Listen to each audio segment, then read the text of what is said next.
Hello everybody, welcome back to Ministree. Tonight it is approximately 8 o'clock, Tuesday night here in southwest Minnesota. This is episode number 2. I just kind of want to hit the door running. I'm feeling a little bit of momentum here. So one of the first things that I'd really like to talk about is saw maintenance, which I've got some chainsaws to my back here. And I can tell you a lot of them are used and abused. I use a couple of these on a daily basis. The one that you see right here is a Steel 500i. It's a really good saw for dropping and cutting pretty much any size tree. I run a 25-inch bar on this one. I used to have a light bar. I had that one for about 3 years, 28-inch light bar. I really enjoyed that one. Actually, I used it so long that the sprocket got so hot it kind of welded to itself and had to retire that bar. But anyways, this one here, I've got, here's a 25-inch bar, just for kind of a comparison. But what I've got on this one, I've got the 3-point West Coast saw felling dogs. I really enjoy those. We have a lot of cottonwoods and stuff around here where it's got some really thick, coarse bark, and it's nice to have a deeper dog to maintain a good grip when putting a face cut or back cut on some of these trees. And another saw that I use a lot of times in my bucket is a 200T. I also have a 201T that I like to use, but I just can't beat that old school 200T for kind of the high rev limit. And I've got some aftermarket stuff on that one as well as far as dogs go that kind of makes it good for biting the trunk and different portions of the tree when I'm making my cuts. But first I'm going to show you a couple different ways that I like to sharpen my saws. The first way, and the tried and true way, is I like to do it by hand. And I just use a pretty simple file here, making sure that the width is good. I'm not up to snuff on all the pitch and everything as far as different chains go. I usually talk to my dealer, Lipinski Small Engine out of Ivanhoe, Minnesota. He sets me right. He knows kind of what I need and everything. But I do like to maintain a good edge on these saws. So I was hoping to maybe show you how I do them by hand. And then I've also invested in an electric bench grinder. Sometimes when I've got the saws and I'm running them really hot, especially stumping trees, it tends to temper the teeth on there. So sometimes when I hit them first with an electric grinder, it kind of helps me finish off with the hand file. But I've had really good luck with hand filing. I just think that it's probably one of the more effective ways. It's a little more time consuming, but with the hand filing, you just know when you're at the point where you're ready to stop and move on to the next tooth. So stay tuned here and we'll kind of dive right into that. And one more thing, I'm getting used to this little clicker that can just start and stop my camera kind of as I please. But so a couple things here. I've got a chain that is not on the saw, but you can see there are these different lines that kind of show the angle that you need to follow. There's kind of coming. That line is right there. So that's the angle that I'm going to follow as I'm running my file against the edge. And when I hit that edge, I try to stay to the top. So I'm trying to push up and in, following that contoured line. That kind of gives me a guide. And another thing too, I like to make sure to start on one side and then I'll flip to the other side. So with this, there's actually a yellow link on here I can see on my side. Let me adjust this down a bit. There's a yellow link here that I can see on my side, but you can't see on your side. So another thing that I'll do if I can't find that yellow link, if it's an older saw, I'll take a marker and I'll just kind of hit the top there. So in that way I know where I started and where I'm going with this.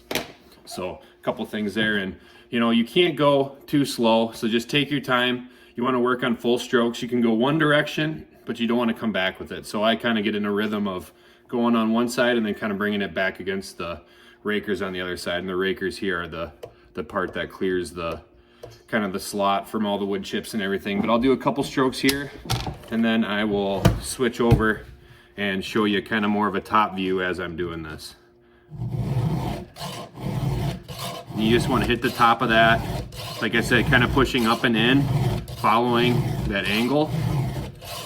And I'll get a better view here too. But if you got any sort of blemishes on there, you'll start to see them wear away. And you also want to make sure that you're going evenly. If I do X amount of strokes on one side, I want to do X amount of strokes on the other side coming back through. I just got to finish this one out, and then I can get you a little bit better of an angle. Like I said, I'll try to reposition my camera after this shot.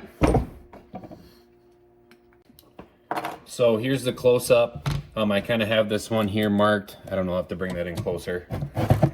Here's the one that we started on. I got it marked black.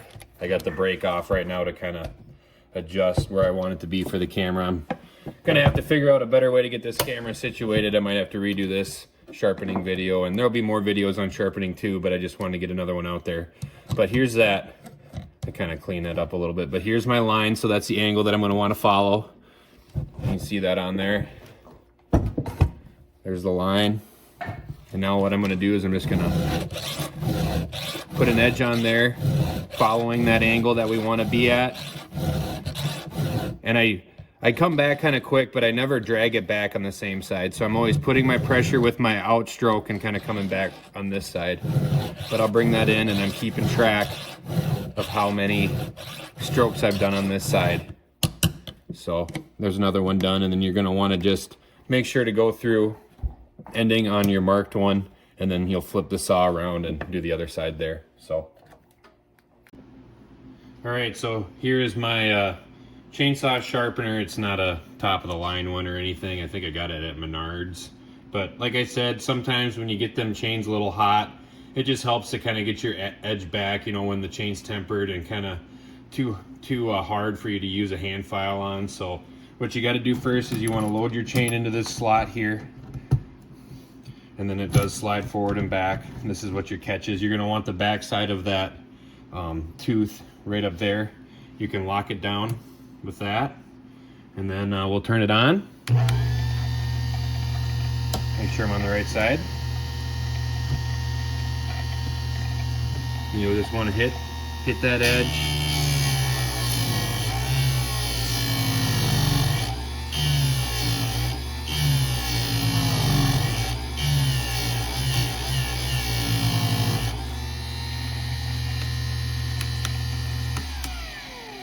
And there's one done. And the cool thing too is you can adjust your angle with this to whatever degree you need, or if you want to flip-flop sides too, you can go and do this. So you put it at the opposite degree, lock it down, and now we can do the opposing tooth. Make sure that's locked tight, lock it there, turn it on.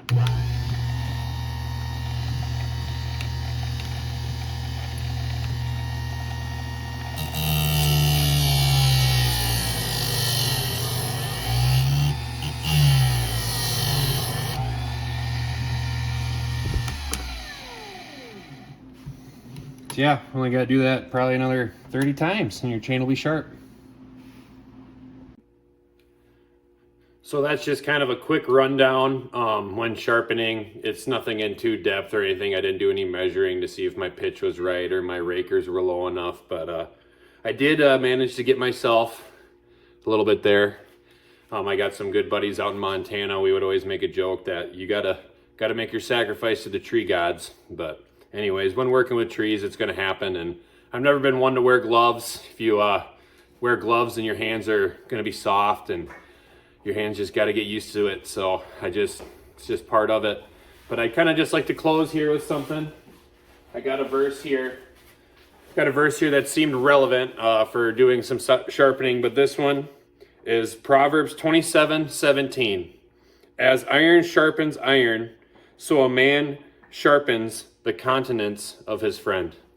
But make sure to like and subscribe. Please share. If you got any questions on things, just let me know. And I just pray that the Lord bless and keep you. And I pray that you can seek his face in all things. But yeah, if you got any questions for me, just feel free to drop them in the comment section. Thanks a lot and have a good night.